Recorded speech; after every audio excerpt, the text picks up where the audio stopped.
Alright, so let's get right into it. So my first settings for graphics, I have view distance far, and then the rest is off or low. I do this to maximize my FPS. I do have it on unlimited. I don't put my display resolution up all the way. It can go higher, up to here, but I don't just because I want to keep my FPS as high as possible for comp. Full screen all the time makes it way more smooth. Then you come down here, you see all my settings. I'm actually able to move these around. I play on 0.8 sensitivity X and Y. Controller targeting sensitivity 0.35 roughly, and controller scope sensitivity 0.35. Controller building sensitivity 1.7. You gotta keep that fast. And then controller edit mode sensitivity 1.5. The targeting sensitivity is really low because you want to be able to hit those shots whenever they're far away, and same with scope sensitivity. Going down through here, I do have toggle sprint off and sprint by default on. I have sprint by default on because my sprint button is it's selected, it's binded to a different button, so I have to have sprint by default on.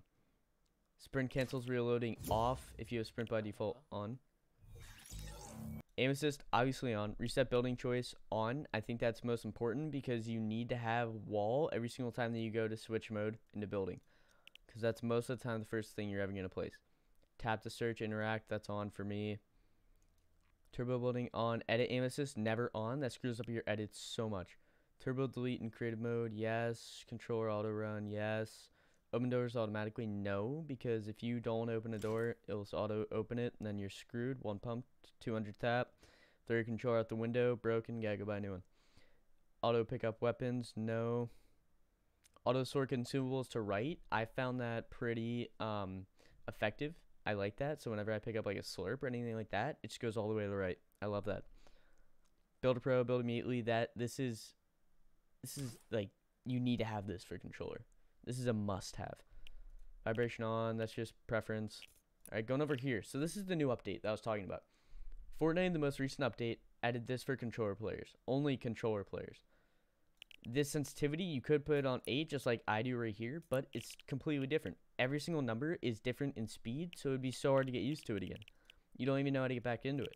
So right here, I'm going to show you how to get into it. So whenever you first go in it, it's going to look like this. This is going to be your screen whenever you first go into your settings. What you got to do is you want to turn this on. Yeah, forget about that.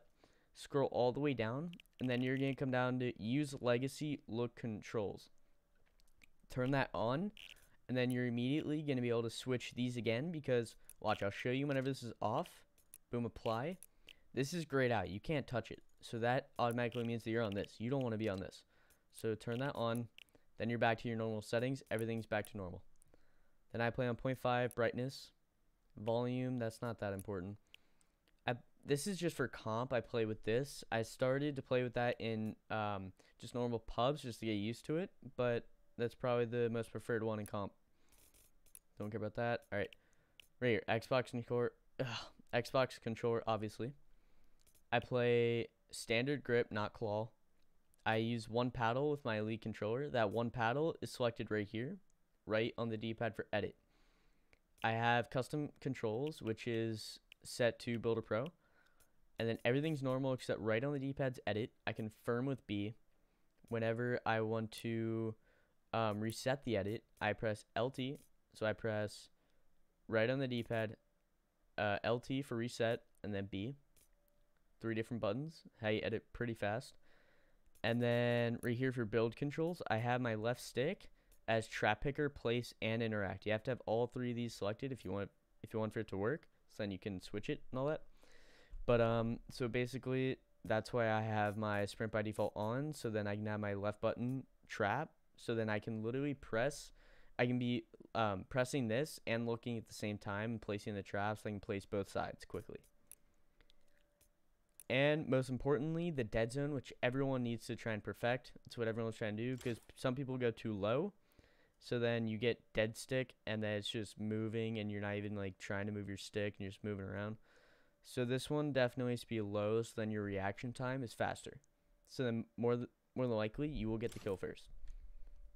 And then this can't be too low because if it's all the way down here, you will get drift stick or dead stick, whatever, where you will just be trying to sit still, and no matter how you touch your stick, it's just gonna like it'll be just over here and you'll be moving slightly, and it's a huge pain. So I play on 0.2 and 0.13. So there, guys, these are my settings, my most updated settings, what makes me the best controller player possible. So what I want all of you to do is please hit that like button, please subscribe. It helps so much and it supports me in every possible way. Turn on those notifications so then you get more updated settings videos and really, really good gameplay. Peace out, guys.